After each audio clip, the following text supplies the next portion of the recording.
Episode 84. Menjadi sekretaris pribadi. Lira tersenyum melihat Arsya dan Naura yang sudah siap di meja makan. Dia begitu bersyukur suaminya itu masih memberikannya kesempatan kedua. Lira berjanji akan menggunakan kesempatan yang diberikan oleh Arsya untuk introspeksi diri dan lebih mendekatkan lagi pada keluarganya.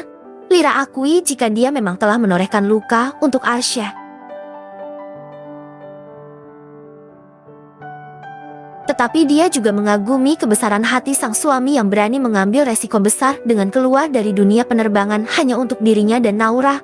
Ayolah, apalagi yang kurang dari sosok Arsya? Kenapa Lira begitu tega menduakannya begitu saja? Lira akan belajar menjadi istri dan ibu yang lebih baik lagi. Dia tidak akan menyia-nyiakan apa yang telah Arsya berikan untuknya. Sarapan udah siap, ujar Lira.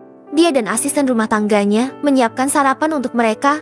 Sejak memutuskan resign dari kantor, Lira mulai sering mengerjakan pekerjaan di dapur. Entah itu belajar memasak atau membuat kue bersama Naura. "Mama, masak udang goreng?" "Ya, iya sayang, kesukaan Naura dan Papa," jawab Lira melirik ke arah suaminya. Arsya tersenyum melihat tingkah Naura yang menggemaskan.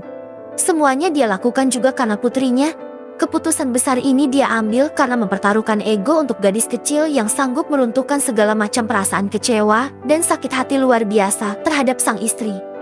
"Ini Mas, mau pakai udang sama tempe gorengnya?" tanya Lira. "Boleh, sekalian sambal terasinya sedikit," jawab Arsya. Lira mengambilkan sarapan untuk Arsya dan Naura, kemudian untuk dirinya sendiri.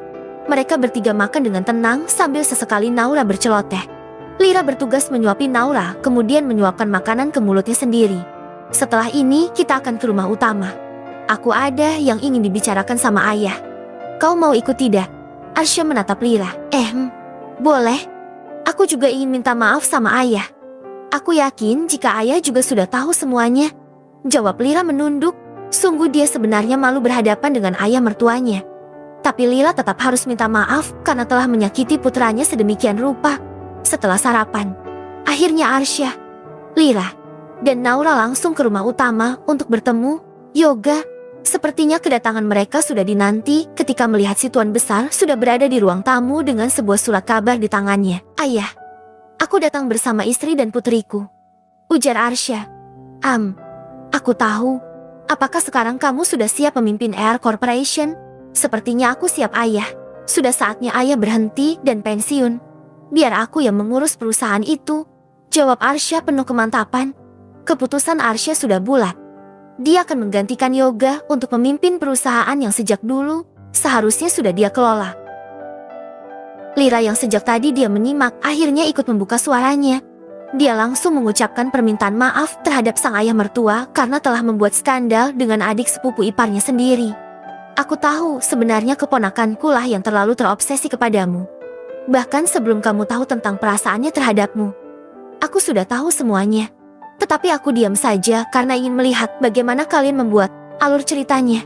Jangan dikira aku diam saja karena tidak tahu apa-apa," ucap Yoga panjang lebar. Dia memang sudah lama tahu jika Lira dan Davi dekat. Tapi syukurlah kalian sudah sadar. Lira mengangguk dan menunduk.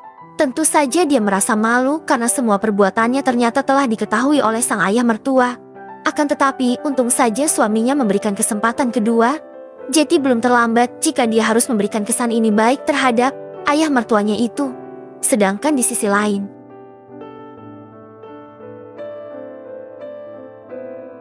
Dara sejak tadi hanya bisa bersungut kesal karena keputusan sepihak dari Davi yang menginginkannya menjadi sekretaris pribadinya dimulai dari saat ini.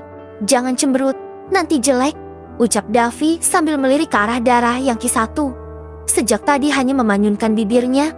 Saat ini mereka sedang makan siang di restoran dekat kantor. "Kenapa si Bapak dengan seenaknya menunjuk saya sebagai sekretaris pribadi? Padahal pekerjaan itu sangat saya hindari sejak masuk ke perusahaan ini. Emangnya enak jadi sekretaris itu?" "Ya enggak lah, yang ada malah susah.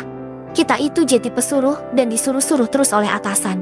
Apalagi harus menghandle semua kerjaan bos, mencatat jadwal si bos, dan masih banyak lagi. Jadi saya itu tidak tertarik untuk menjadi sekretaris." Davi hanya bisa melongo melihat tingkah Dara yang menurutnya benar-benar ajaib. Jika di mana-mana banyak orang yang menginginkan posisi sekretaris, tetapi ternyata Dara tidak menginginkannya, bukankah itu suatu hal yang benar-benar berbeda? Dara bagi Davi saat ini adalah kekasihnya. Davi hanya menginginkan dia bisa terus bersama Dara. Oke, kalau kamu nggak mau jadi sekretarisku, hari ini juga kamu akan aku pecat. Dan sebagai pesangonnya, aku akan memberikan pekerjaan yang lebih layak lagi untukmu, yaitu menjadi istriku. Dara menarik napas dalam-dalam dan menghembuskan perlahan. Dia harus menguatkan hati dan juga jiwanya saat akan masuk ke dalam rumahnya. Dara tahu jika ayahnya masih ada di dalam dan sepertinya keputusan ibunya adalah kembali rujuk. Dara tahu jika selama ini sang ibu sangat merindukan ayahnya. Bahkan mungkin masih menunggu ayahnya kembali. Sekarang keinginan ibunya terwujud. Ibunya begitu senang sekaligus sedih. Apakah seperti itu kekuatan cinta? Bisa membuat orang yang telah dikecewakan begitu dalam kembali luluh, hanya karena rasa itu masih tersisa. Sungguh Dara tidak tahu harus bagaimana lagi. Dia sudah berusaha untuk ikhlas dengan keinginan ibunya. Tetapi entah kenapa dia begitu sulit untuk memaafkan sang ayah. Mungkin wajar jika cinta ibunya tidak bisa hilang. Buktinya sang ibu masih menyendiri hingga sekarang. Wanita parubaya yang masih cantik di usianya yang tidak muda lagi itu tidak pernah mau dekat dengan laki-laki lain. Jadi apakah benar jika ibunya menunggu sang ayah kembali? Kenapa tiba-tiba rasanya Dara ingin menangis mengingat perjalanan kisah cinta sang ibu yang begitu tragis? Ternyata memang ada orang yang menjaga cintanya mungkin sampai mati jika cinta itu tidak kembali. Deara menggeleng cepat. Rasanya dadanya penuh dan sesak. Dia tidak bisa egois. Tapi dia juga tidak siap jika harus menerima kembali sang ayah. Sebuah tangan besar menggenggam tangannya yang terasa dingin. Dara menoleh ke arah samping dan melihat Davi yang tersenyum ke arahnya.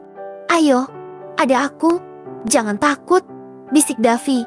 Aku tidak takut, tapi malas untuk masuk ke dalam. Jawab Dara ketus. Sejak siang tadi, wanita itu memang terlihat galak. Apalagi saat tahu jika Davi memecatnya secara tiba-tiba. Dan itu beneran bukan hanya bercanda. Davi memang tidak main-main dengan ucapannya. Dara hanya harus memilih menjadi sekretarisnya ataukah dipecat saat itu juga. Kamu lagi PMS ya? Dari tadi marah-marah mulu, ujar Davi mencubit pipi Dara. Ih, sakit tahu. Aku pergi aja deh. Enggak, Jeti pulang. Aits, tunggu. Tadi kamu janji akan pulang dan meminta penjelasan dari Papa. Kamu janji akan mendengarkan alasan Papa yang sebenarnya. Ujar Davi menarik Dara hingga tubuh Dara berada di dalam dekapannya. Tahan emosi, kamu harus bisa menghadapi ini. Aku yakin hidup kamu tidak akan tenang kalau belum menyelesaikan masalah dengan Papa. Sayang, aku yakin Papa pasti sudah merasakan penyesalan. Ujar Davi. Dara menunduk, menghirup napas dalam-dalam. Benar apa yang dikatakan oleh Davi jika dia harus menyelesaikan masalah dengan ibu dan ayahnya. Maka Dara harus siap ketemu dan mendengarkan apa yang diinginkan oleh keduanya. Baiklah, ayo kita masuk. Dara menarik tangan Davi dan berjalan masuk ke dalam rumahnya. Dara membuka pintu perlahan. Dia akan mengucapkan salam, tapi dia urungkan saat mendengar suara tangisan ibunya dari dalam rumah. Davi juga bisa mendengar dengan sangat jelas jika calon mertuanya itu sedang menangis. Aku tahu kamu masih cinta sama aku. Aku bisa melihat tatapan matamu, sayang. Aku juga masih sangat mencintaimu dan ayo kita kembali. Mas, maafkan aku. Aku nggak bisa kembali sama kamu. Aku nggak mau mengorbankan perasaan Dara. Dia yang selalu menemani aku saat kamu pergi. Dara yang selalu ada menguatkanku. Aku nggak mau Dara pergi meninggalkan aku hanya karena keegoisan kita. Dara dan Davi terkejut saat mendengar suara ibunya yang ternyata tengah membicarakan Dara serta perasaannya. Aku tahu, mungkin aku memang egois. Aku kira mudah bisa kembali dan mendapatkan maaf dari putriku. Tapi ternyata luka yang kutorehkan terlalu dalam. Aku tahu aku salah dan pasti tidak akan mudah mendapatkan maaf dari putriku sendiri. Aku adalah papa yang jahat. Terdengar suara Bagus juga menangis. Sepertinya Dara harus segera meminta penjelasan ayahnya. Kenapa dia kembali dan apa motifnya? Mungkin dengan begitu dia juga bisa merasakan lega di hatinya. Bersama